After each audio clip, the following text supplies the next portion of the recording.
ఇచ్చాపురం నుంచి పాతపట్నం, పాలకొండ, శ్రీకాకుళం, అలాగే బొబ్బిలి, పార్వతీపురం, విజయనగరం, అరకు, అనకాపల్లి, విశాఖపట్నం, ఈ ఉత్తరాంధ్రలో ఏ ప్రాంతం తీసుకున్నా సరే అందరికీ కూడా సమాన దూరంలో ఉన్నటువంటి భోగాపురం విమానాశ్రయం మనందరికీ కూడా సింహద్వారం లాగా పనిచేయబోతుందని తెలియజేస్తున్నాను.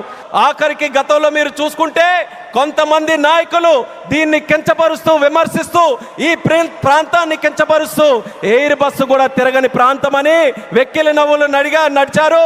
ఈ రోజు వాళ్ళకి కళ్ళు తెరిచి చూడమంటున్నా ఎయిర్ బస్సులు దిగే ప్రాంతంగా ఉత్తరాంధ్ర మారింది. ఈ రోజు ఎలక్ట్రిక్ బస్సులు వచ్చే ప్రాంతంగా ఉంది.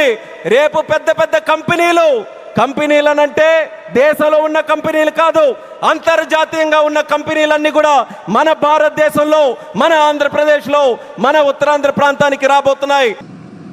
మీ నలుగురు కలిసి జగన్మోహన్ రెడ్డి గారేమో ఎర్ర బస్సు రానటువంటి చోట ఎయిర్పోర్ట్ ఎందుకు అని అన్నారని చెప్పి తప్పుడు ప్రచారం చేస్తారా? నిస్సిగ్గుగా ఒక ప్రధానమంత్రి గారి ముందు మీరు ఈ కార్యక్రమాలు, ఈ మాటలన్నీ మాట్లాడారు.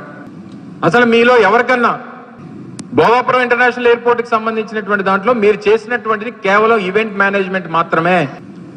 మీ తాలూకా ఫుట్ ప్రింట్స్ అనేటువంటివి ఈ ఇంటర్నేషనల్ ఎయిర్పోర్ట్ కి సంబంధించినటువంటి దాంట్లో మీ తాలూకా ఫుట్ ప్రింట్స్ అనేటువంటివి లేవు.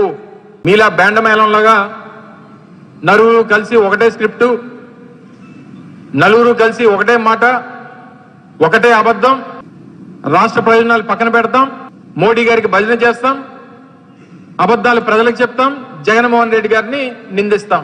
ఇదే మీ తాలూకా నిన్న భోగాపురం ఎయిర్పోర్ట్ లో మీ వేదిక మీద మీరు మాట్లాడినటువంటి మాటలు.